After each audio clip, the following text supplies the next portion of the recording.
Haleluya. Shalom. Berapa banyak yang bersukacita? Shalom. Haleluya. Puji Tuhan. Yes, ini tahun yang baru. Harus ada semangat yang baru. Amin. Harus ada semangat yang baru. Jangan kehilangan semangat di tahun ini. Kita mau awali tahun ini dengan kekuatan penuh. Amin. Ya, mungkin tahun kemarin kita ada banyak hal yang membuat kita jatuh bangun. Sebagai anak-anak Tuhan, sebagai hamba Tuhan, sebagai jemaat Tuhan, mungkin perjalanan kita tahun kemarin jatuh bangun. Tetapi biarlah tahun ini, tahun yang baru, engkau boleh mengawalinya di dalam kekuatan. Amin. Engkau boleh mengawalnya di dalam kekuatan sehingga tahun ini ya perjalananmu tidak jatuh bangun. Sebab Tuhan sudah berjanji di dalam firman-Nya, hidup orang benar itu seperti cahaya fajar yang semakin bertambah terang sampai terbang tengah hari. Halo amin. Aduh, ada orang di sini. Halo amin. Ya, biarlah kehidupan jemaat Tuhan terus dibawa Tuhan. Halo amin. Ya, begitu kehidupan jemaat Tuhan terus dibawa Tuhan, semakin melihat dan mengalami bagaimana kuasa Tuhan yang dahsyat itu boleh terjadi. Puji nama Tuhan, sungguh sukacita yang besar. Kita boleh masuk di tahun yang baru. Ya, mungkin ada penampilan yang baru, ya potong rambut dan sebagainya. Ya nggak apa-apa. Itu untuk menjadi motivator atau menjadi trigger. Wah, ada sesuatu yang baru. Apalagi nanti anak-anak kita ya mengawali tahun yang baru dengan hidup yang baru lewat perjamuan lagi, lewat baptisan kudus ya, lewat baptisan air mereka akan alami ada hidup yang baru ya. Sungguh momen yang baik sekali ya. Di awal tahun mereka sudah berani menyerahkan diri, mempersembahkan hidupnya untuk masuk di dalam baptisan air. Kita doakan untuk anak-anak kita nanti, biarlah komitmen mereka, perjalanan hidup mereka terus dibawa ya, karena tantangannya tidak ringan ya, tantangannya berat, dunia pun semakin berat ya. Kita boleh melihat wah begitu banyak bencana, begitu banyak hal-hal yang membuat kita takut dan gentar secara manusia tapi firman Tuhan sudah memberikan kita janji, firman Tuhan memberikan kita kepastian bahwa tahun ini mungkin dunia boleh bergoncang. Ada banyak ekonom ngomong, wah nanti ada inflasi dan sebagainya, ada krisis dan sebagainya. Tetapi kita tidak hidup dari apa kata dunia. Halo amin. Engkau sebagai jemaat Tuhan tidak hidup dari apa kata dunia. Katakan sama-sama, aku tidak hidup dari kata dunia. Aku mau hidup dari prinsip firman. Ketika engkau terus menghidupi prinsip firman, saudara akan melihat bahwa kehidupan orang benar itu dipelihara Tuhan. Tahun ini bukan tahun krisis, tapi biarlah tahun ini boleh Tuhan pakai di dalam kehidupanmu. Sebagai jemaat Tuhan, aku berdoa di dalam nama Tuhan Yesus, tahun ini Tuhan pakai sebagai tahun kebangkitan, tahun kelimpahan berkat, tahun kemenangan, bahkan tahun pembebasan di dalam setiap engkau. Engkau yang terikat, engkau yang terkurung, engkau akan dibebaskan, engkau akan dimunculkan sebagai orang-orang yang pemenang. Engkau yang lemah akan menerima kekuatan yang baru di dalam kehidupanmu. Roh yang membangkitkan, roh yang menghidupkan, roh yang memerintah, itulah yang menjadi bagian jemaat Tuhan di tempat ini, sehingga engkau akan terus berjalan di dalam kekuatan kuasanya. Bukan kekuatanmu yang terbatas sebagai manusia, tetapi roh yang mengalirkan kekuatan yang baru, sehingga engkau bisa menuntaskan sepanjang tahun ini. Engkau boleh melihat, mengalami pekerjaan Tuhan yang dahsyat itu boleh terjadi di dalam kehidupanmu. Yang percaya katakan terjadilah, terjadilah atasku. Yang percaya katakan amin. Tahun ini boleh kau alami sebagai tahun kelimpahan berkat, tahun rahmat Tuhan. Itu janji Tuhan. Kita tidak hidup dari kata dunia. Kalau kita terus membuka telinga untuk hal-hal dunia, kita akan takut. Ya, saya pun takut ya kalau melihat situasi kondisi seperti ini, takut secara manusia. Tetapi saya hanya mengarahkan, memfokuskan hati, batin, pikiran, pendengaran saya hanya kepada firman. Sebab kita orang-orang yang sudah ditebus dari gelap kepada terangnya, di mana terang Allah akan membuka segala bentuk ikatan, segala bentuk sumbatan itu akan dibukakan oleh Allah lewat terangnya, lewat firman-Nya. Haleluya, amin. Dalam pagi hari ini engkau boleh melangkah di tahun yang baru dengan penuh kepastian. Engkau tidak ragu lagi, engkau tidak takut lagi, sebab segala bentuk ketakutan, segala bentuk kekhawatiran Tuhan sudah cabut dari dalam dirimu. Tuhan gantikan dengan roh yang bersorak-sorai, roh yang bersukacita. Katakan sama-sama dengan saya, aku awali, aku masuki tahun ini dengan penuh kepastian. Aku percaya penyertaan Tuhan, perlindungan Tuhan semakin nyata di dalam hidupku. Yang sepakat katakan amin. Dengan kita terus menyelaraskan hati, pikiran, logika kita dengan firman, maka firman itu akan terjadi atas kehidupan kita. Puji nama Tuhan. Oh, saya baru lihat Mbak Karmin hadir. Wah, puji Tuhan. Haleluya. Boleh berikan tepuk tangan. Haleluya. Oh, kerinduan hati saya ya. Ya, ini doa kita ya. Mbak Karmin bisa hadir di awal tahun ini. Haleluya. Tuhan Yesus ajaib ya. Tuhan Yesus penuh kuasa. Saya lihat bagaimana semangatnya Mbak ini ya. Ketika saya datang melayani perjamuan kudus, Mbak tidak kehilangan semangat. Walaupun secara tubuh manusiawi masih tergeletak, tetapi ketika diajak memuji, menyembah, wah begitu lantang suaranya. Dan saya melihat rohnya itu yang memberikan kekuatan. Secara tubuh memang lemah, usia ya. Sudah berapa Mbak? 80 ya? 83. Siapa yang mampu bertahan di usia seperti itu? Karena firman Tuhan berkata umur manusia itu batasnya 70. Lebih dari itu tuh sudah anugerah Tuhan. Itu kemurahan Tuhan. 83 tapi masih memiliki roh yang semangat. Yang muda-muda ya, saya pun masih muda ya, bukan Pak David itu masih muda. Jangan kata, wah saya sudah tua Pak. Wah masih muda, masih gagah kok. Yang muda-muda jangan sampai kehilangan ya roh yang semangat, roh yang antusias. Sebab roh itu yang memulihkan, roh itu yang menyelamatkan, roh itu yang menyembuhkan kita. Haleluya, amin. Di nama Tuhan, kita akan lanjutkan apa yang sudah kita pelajari minggu kemarin. Kita belajar bagaimana hidup yang dipimpin oleh Roh Kudus. Artinya kita harus alami kepenuhan roh. Halo, amin. Ketika seseorang alami kepenuhan roh, diibaratkan seperti orang yang sedang mabuk anggur. Coba kita ulangi dulu ayatnya di dalam Efesus 5 ayat 18-19 sebagai pengantar kita. Efesus pasal 5 ayat 18-19. Sudah ketemu jemaat Tuhan, kita baca kembali ayat ini dengan suara yang keras. Halo, amin. Amin. Wah. Baik, kita akan baca dengan sukacita Efesus pasal yang kelima ayat 18 dan 19. Demikian firman Tuhan. 2, 3. Dan janganlah kamu mabuk oleh anggur, karena anggur menimbulkan hawa nafsu, tetapi hendaklah kamu penuh dengan roh, dan berkata-katalah seorang kepada yang lain dalam mazmur, kidung puji-pujian, dan nyanyian rohani. Bernyanyi dan bersoraklah bagi Tuhan dengan segenap hati. Katakan amin. Ketika melihat ayat ini, saya mendapati bahwa orang yang dipenuhi oleh rohnya itu diibaratkan oleh orang yang mabuk anggur. Tetapi bukan anggur minuman yang membawa kita kepada hawa nafsu, ya terus tidak kontrol emosi. Tetapi dikatakan di sini, ketika engkau penuh roh, engkau mabuk anggur yang dari Tuhan, engkau diliputi oleh anggur yang dari Tuhan, itu yang bisa membuat engkau mampu berkata-kata, memuji, bersorak-sorai. Engkau ada di dalam dunianya Tuhan. Kan seperti itu orang mabuk. Ya, kehilangan kesadaran. Makanya lanjut. Level enggak betul kan? Ya, ketika kita sedang mabuk, sepertinya kita kehilangan kesadaran. Artinya adalah kematian logika dan pikiran manusiawi. Orang mabuk mana ada yang pakai logika? Ya, dia ada di dalam pengaruh minuman keras, dia ada di dalam pengaruh anggur yang memabukkan, sehingga dia tidak lagi menyadari situasi kondisi, bahkan dia tidak lagi memakai pikirannya. Mana ada orang mabuk pakai pikiran? Makanya dia bisa bertindak semaunya. Ya, mungkin bahkan dia sampai buka baju pun atau telanjang pun dia nggak malu, karena dia kehilangan kesadaran. Demikian pula ketika kita hidup di dalam level kepenuhan roh, kita tidak lagi memakai logika, kita tidak lagi memakai pikiran manusiawi. Bukan berarti kita liar atau kita tidak kontrol emosi, tetapi kita ada di dalam pengaruh Roh Kudus.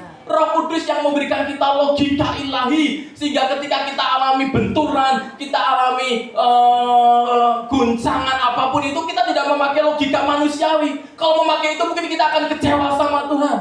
Mungkin kita akan marah sama Tuhan. Mungkin kita akan menyalahkan keadaan. Mungkin kita akan menyalahkan orang lain. Mungkin kita akan menyalahkan situasi, kecewa dengan segala hal yang kita alami. Itu logika manusiawi. Tetapi ketika kita ada di dalam pengaruh Roh, Roh Kudus akan memberikan kita ilham rohani. Roh Kudus akan memberikan kita prinsip-prinsip ilahi, sehingga yang kita alami saat ini tidak akan mengguncangkan kita. Amin. Karena sekali lagi ketika orang mabuk itu, dia kehilangan kesadaran. Artinya ada kematian logika dan pikiran manusiawi. Karena pikiran manusiawi itu menyesatkan. Sekali lagi, ya, pikiran manusiawi sudah bercampur dengan prinsip dunia, dengan perkataan dunia, dengan banyak hal. Sehingga pikiran manusiawi tidak lagi ilahi, tidak lagi bisa menampung atau menerima ilham firman. Dibutuhkan pikiran yang baru. Makanya ada, engkau harus dibaharui di dalam roh dan pikiranmu. Efesus ya, Efesus 4 ya, kalau nggak salah. Di mana itu ayatnya? Ini di luar tema.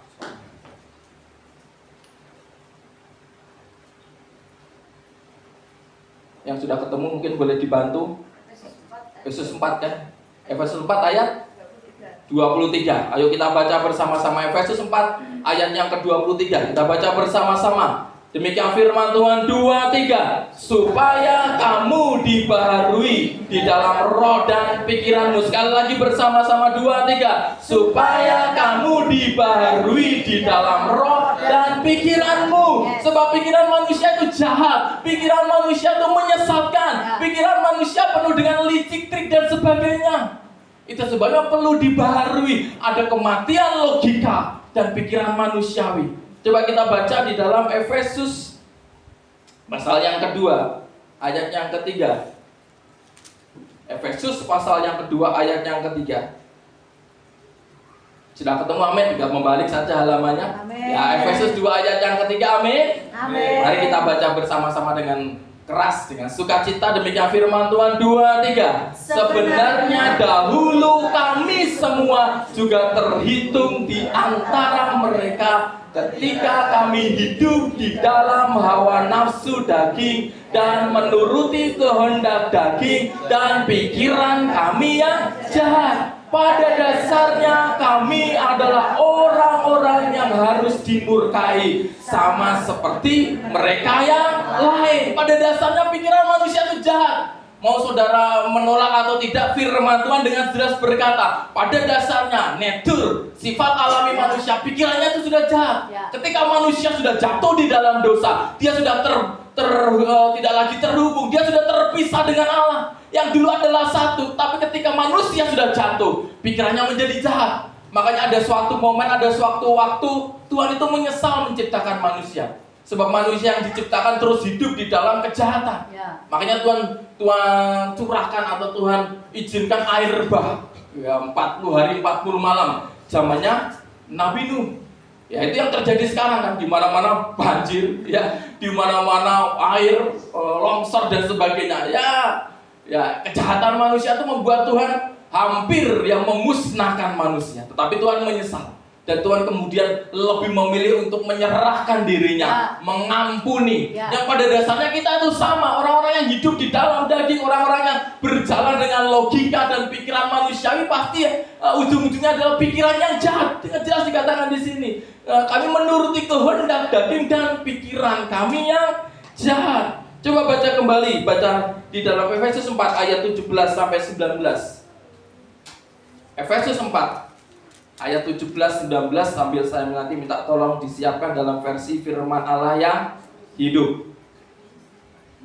Efesus 4 ayat 17-19 kita baca bersama-sama dengan suara yang keras. Demikian firman Tuhan 2-3. Sebab itu kukatakan dan kutegaskan ini kepadamu di dalam Tuhan. Jangan hidup lagi sama seperti orang-orang yang tidak mengenal Allah, dengan pikirannya yang sia-sia dan pengertiannya yang gelap. jauh dari hidup persekutuan dengan Allah, karena kebodohan yang ada di dalam mereka, dan karena kedegilan hati mereka, perasaan mereka telah tumpul sehingga mereka menyerahkan diri kepada hawa nafsu dan mengerjakan dengan serakah segala macam kecemaran. Sekali lagi dikatakan di sini, jangan hidup sama seperti orang-orang yang tidak mengenal Allah. Pikirannya sia-sia, pikirannya jahat.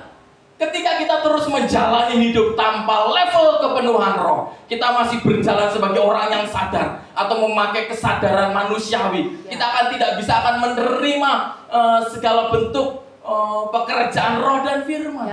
Sekali lagi, orang yang mabuk diibaratkan orang yang kehilangan kesadaran.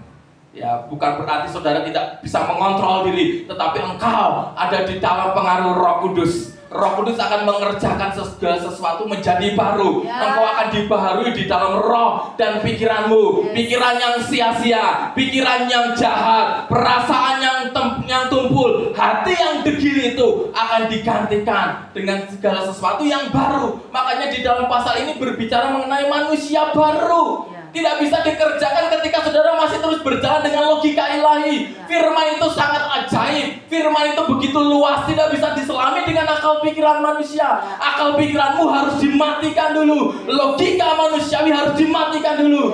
Barulah roh bisa bekerja atas kehidupan saudara. Ya, itu sebabnya. Ya, sekali lagi, level kepenuhan roh. Ibaratkan orang yang mabuk kehilangan kesadaran. Ya, orang yang mabuk mana dia? Ya, yang sadar. Ya, dia sudah ngomong ya meracau, ngomongnya sudah tidak lagi keluar dari dirinya sendiri. Ya, itu sama seperti ketika kita ada di dalam level kepenuhan roh. Kita tidak lagi berkata-kata dari dalam pikiran kita yang jahat, tetapi roh yang berkata-kata. Ya, sebab orang yang mabuk kehilangan kesadaran. Contohnya di dalam Kejadian 9 ayat 21. Kejadian 9 ayat 21. Ya, ini kemarin yang saya buat kuis kemarin ya. Siapa yang menemukan minuman anggur ya. Kejadian 9 ayat yang ke-21. 20 aja, 20 sampai 20 dan 21. Ya. Kejadian 9 ayat 20 dan 21. Sudah ketemu? Amin. Kita baca bersama-sama. Kejadian pasal 9 ayat 20, 21, demikian firman Tuhan. 2, 3. Nuh menjadi petani, dialah yang mula-mula membuat kebun anggur. Setelah ia minum anggur, mabuklah ia, dan ia telanjang dalam kemahnya. Nah, orang mabuk gak sadar. Ya, dia tidak lagi memakai pikiran manusia. Kalau dia memakai pikiran manusia, yang minum gak akan telanjang, malu dia. Ya, tetapi orang mabuk itu kehilangan kesadaran. Demikian pula ketika kita mabuk di dalam roh, bukan anggur minuman, tetapi roh yang mencurahkan anggur yang baru, roh yang baru. Engkau tidak lagi memakai logika pikiran manusiawi. Enggak lagi malu sebenarnya. Saya juga kalau pakai logika manusiawi, saya malu angkat tangan lompat-lompat. Ya, bukan tipe saya. Ya, bukan tipe saya. Saya itu introvert. Ya, kalau Bapak Ibu Saudara lihat, saya ketika memuji Tuhan mampu angkat tangan, mampu lompat-lompat, bersorak-sorai, itu bukan saya, itu Roh Kudus. Ya, kita kehilangan kesadarannya, kita tidak lagi teringat, aku kalau angkat tangan ada yang ngeliatin nggak? Wah, itu kita masih memakai logika manusiawi itu. Ya, kalau aku nanti berdiri ada yang ngeliatin nggak aku angkat tangan, aku lompat-lompat ada yang ngeliatin nggak? Itu masih pakai logika manusiawi. Ketika orang sudah mampu nggak sadar dia mau melompat, dia sudah nggak peduli. Orang mau mencibir, orang mau ngeliatin, orang mau ngata-ngata, ngapain lompat? Dia nggak peduli. Dia sudah kehilangan kesadaran sebab Roh Kudus yang menguasai dia. Roh Kudus yang membawa suatu pembaharuan pikiran. Tadi belum dibacakan ya di dalam versi firman Allah yang hidup, yang Efesus pasal 4 ayat 17-19. Coba dibacakan di dalam versi firman Allah yang hidup. Demikian firman Tuhan. Karena itu, izinkan saya mengatakan hal ini demi Tuhan. Ya, izinkan saya sebagai pemimpin rohani. Ya, seperti Rasul Paulus berkata kepada jemaatnya. Lanjut. Janganlah hidup seperti orang yang sesat. Ya, jangan hidup seperti orang yang sesat. Sebab mata mereka dibutakan dan pikiran mereka dikacaukan. Ya, pikirannya kacau. Hati mereka tertutup dan sama sekali gelap. Ya. Mereka jauh dari kehidupan Allah karena telah menutupi hati terhadap Dia dan tidak memahami jalannya. Ya. Mereka tidak lagi menghiraukan mana yang benar dan mana yang salah. Ya. Dan mereka telah menyerahkan diri kepada jalan yang cemar. Ya. Mereka merajalela karena didorong oleh hawa nafsu dan pikiran yang jahat. Nah, ya sekali lagi, ketika kita masih memakai logika, pikiran, kita nggak bisa memahami jalan-jalan Allah. Ya. Ketika seorang nggak bisa memahami jalan-jalan Allah, yang keluar pasti sakit hati, akar kepahitan, salah paham, Ya. konflik, Ya. perseteruan, iri dengki, pasti yang keluar itu. Ya. Ya, karena kita terus diperhadapkan satu dengan yang lain aja masih terus digeserkan kok, besi menajamkan besi, apalagi ketika saudara terus diuji lewat segala bentuk konflik, benturan dan segala macam masalah yang kau alami. Ketika saudara masih memakai pikiran manusiawi yang jahat, engkau hatimu gelap tumpul, engkau gak bisa melihat bagaimana karya Allah bekerja. Ya. Engkau tidak bisa memahami jalan-jalan Allah. Itu sebabnya diperlukan level kepenuhan roh. Saudara tidak lagi menyadari atau tidak dalam kondisi sadar. Engkau dipengaruhi oleh Roh Kudus, sehingga segala sesuatu yang engkau pikirkan bukan berasal dari pikiran manusia. Aku berdoa, biarlah saat ini Tuhan mencurahkan roh yang baru. Roh Allah memperbaharui pikiranmu, pikiran-pikiran manusia. Segala bentuk tembok-tembok manusiawi sudah diruntuhkan, dihancurkan, dan roh mulai membangun paradigma yang baru, perspektif yang baru, logika yang ilahi mulai dicetak dari dalam dirimu, sehingga di tengah segala sesuatu yang engkau alami, engkau tetap bisa melihat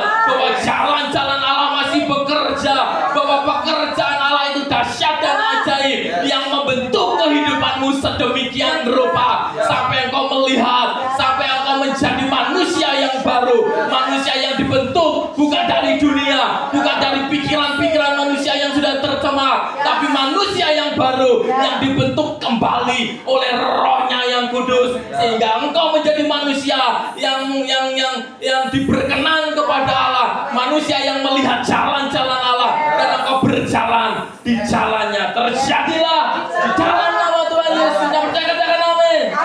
Sudah tidak lagi pakai logika manusiawi, kau akan kecewa, percayalah itu. Ada banyak contohnya orang yang dia sudah mengenal firman, ya sudah tahu firman tapi belum mati sepenuhnya. Sekali lagi engkau harus menyadari, engkau sudah mati dari dosa, engkau sudah mati segala bentuk pikiran manusiawi itu sudah mati. Engkau hanya hidup bagi Allah. Di dalam Roma 6 ayat 11-12.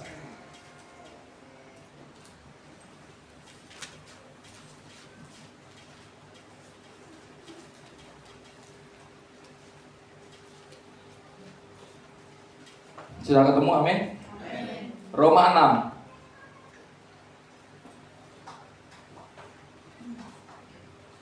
Roma 6 ayat 11-12 juga nanti saya minta tolong dibacakan dalam versi firman Allah yang hidup. Kita baca di dalam versi terjemahan baru Alkitab kita, Roma 6 ayat 11 dan ayat yang ke-12. Amin, sudah ketemu? Kita baca dengan suara yang paling keras dengan sukacita ayat ini, Roma 6 ayat 11 dan ayat yang ke-12. Demikian firman Tuhan, 2, 3. Demikianlah hendaklah kamu memandangnya, bahwa kamu telah mati bagi dosa, tetapi kamu hidup bagi Allah dalam Kristus Yesus. Sebab itu hendaklah dosa jangan berkuasa lagi di dalam tubuhmu yang fana, supaya kamu jangan lagi menuruti keinginannya. Katakan amin. Saudara sudah mati bagi dosa. Dosa tidak lagi berkuasa. Dosa tidak lagi punya tempat untuk berpijak di dalam pikiranmu. Pikiranmu sudah dimurnikan, kata firman. Jangan biarkan engkau terus berjalan dalam logika pikiran manusia yang jahat, yang tumpul. Nanti mata rohani saudara akan gelap, hati saudara gelap, bahkan mungkin akan semakin mengeras. Sekali lagi, dibutuhkan kematian daging, kematian pikiran manusiawi untuk kita bisa menyelami firman, untuk kita bisa menerima firman. Ketika jemaat masih terus membawa pikiran manusia, gak akan bisa. Engkau belum masuk di dalam level kepenuhan roh. Sampai engkau tidak menyadari, engkau tidak menyadari lagi bahwa yang berjalan bukan dirimu sendiri, tetapi Roh Kudus. Ya, karena ketika sudah benar-benar mabuk, ya Nuh tadi mabuk, dia udah nggak sadar lagi apa yang terjadi. Ya, untungnya Bang Ivan dulu mabuknya nggak sampai seperti itu ya. Dulu mabuknya masih setengah-setengah gitu ya. Minum anggur per jamuan sampai nggak bisa melek matanya. Untung masih nggak bisa melek. Coba kalau tiba-tiba dia telanjang menari-nari, wah bisa geger nanti gereja sini ya. Untungnya mabuknya masih terkontrol gitu ya. Ya, itulah orang mabuk, nggak menyadari lagi, pikirannya sudah mati. Demikian pula kita ketika kita sudah mabuk di dalam Roh. Kita tidak lagi mau berjalan memakai pikiran akal manusiawi yang terbatas, akal manusiawi yang jahat. Saudara sudah baca ayatnya, yang tercemar, yang jahat, yang tumpul. Tetapi engkau berjalan di dalam kuasa. Coba dibacakan di dalam versi Firman Allah yang hidup ayat ini. Demikian firman Tuhan.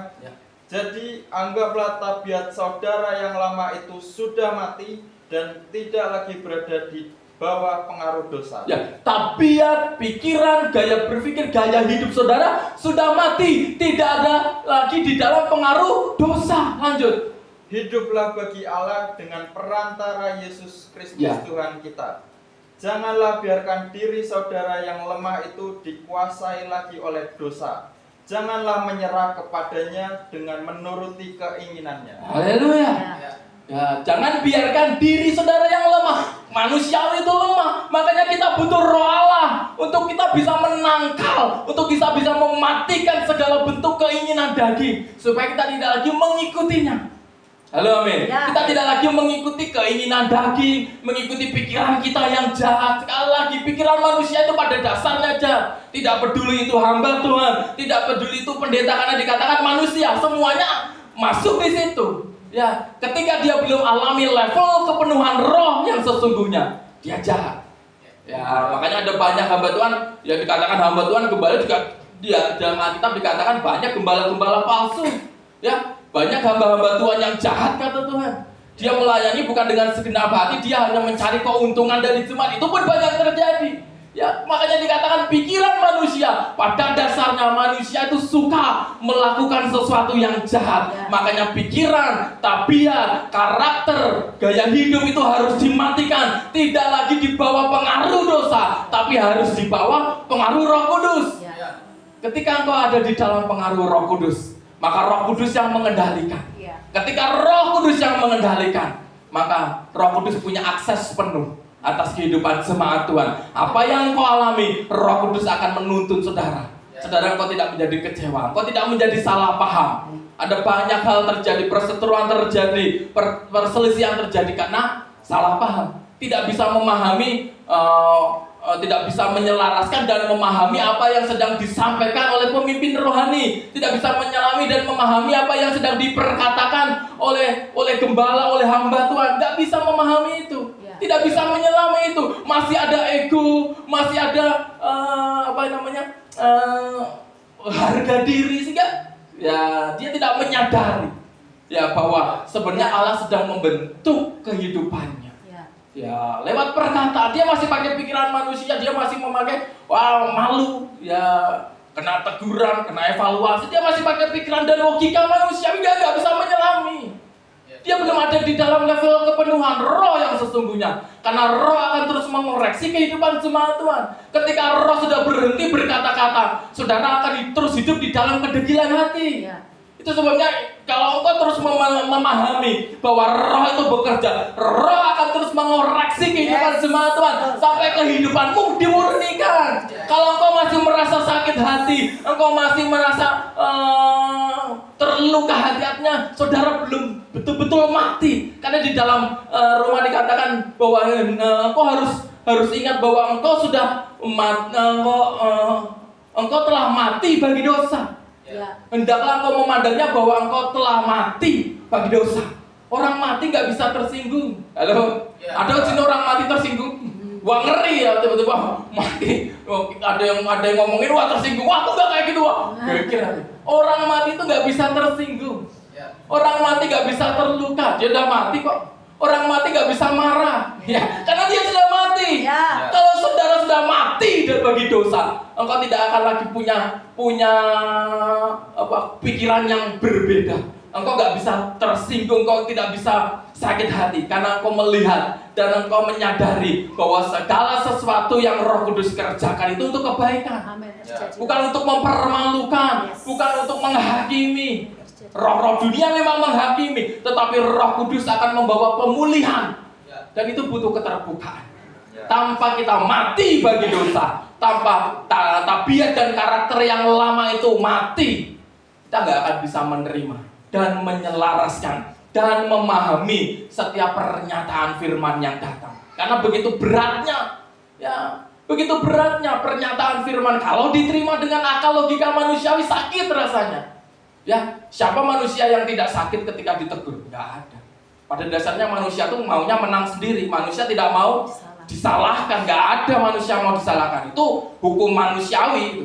Ya, tetapi ketika kita hidup di dalam hukum Roh Kudus, kita akan terus menerima setiap arahan, teguran. Tidak ada tidak ada sakit hati karena kita sudah mati. Daging kita sudah mati. Daging kita nggak akan berontak. Kalau masih berontak artinya daging masih berkuasa. Keinginan daging itu masih punya kuasa. Kita harus menaklukkan itu. Kita menaklukkan segala pikiran, menawan segala pikiran yang ada dan mengizinkan hanya pikiran Kristus. Kita dibaharui di dalam roh dan pikirannya. Biarlah pagi hari ini engkau dipenuhi oleh Roh Allah. Segala bentuk pikiran manusiawi, logika manusiawi, segala bentuk ego yang masih ada, yang seringkali menghalangi kuasa Allah, kuasa Tuhan bekerja, membentuk kehidupanmu, biarlah dilepaskan. Engkau menerima segala sesuatu bukan dengan akal manusiawi, tetapi Roh Allah boleh menaruhkan logika yang baru atas kehidupanmu, perspektif ilahi yang engkau miliki, sehingga engkau tidak salah paham dengan firman, engkau tidak salah paham dengan kebenaran, engkau tidak terluka dengan segala macam teguran lewat firman, sebab engkau sudah mati bagi dosa, tetapi engkau hidup di dalam Rohnya, engkau hidup bagi Kristus yang membawa pemulihan sepenuhnya atas kehidupanmu. Gambar dirimu yang sudah rusak karena dosa akan dipulihkan menjadi manusia yang baru, manusia yang siap menerima anugerah, manusia yang diperlengkapi dengan kuasa, dan engkau siap memerintah bersama-sama dengan Tuhan. Terjadilah, katakan terjadilah, terjadilah atasku. Yang percaya katakan amin. Di nama Tuhan, ini firman yang bisa saya sampaikan. Minggu depan kita akan belajar lagi bagaimana manusia yang mabuk ya di dalam roh itu. Kita belajar satu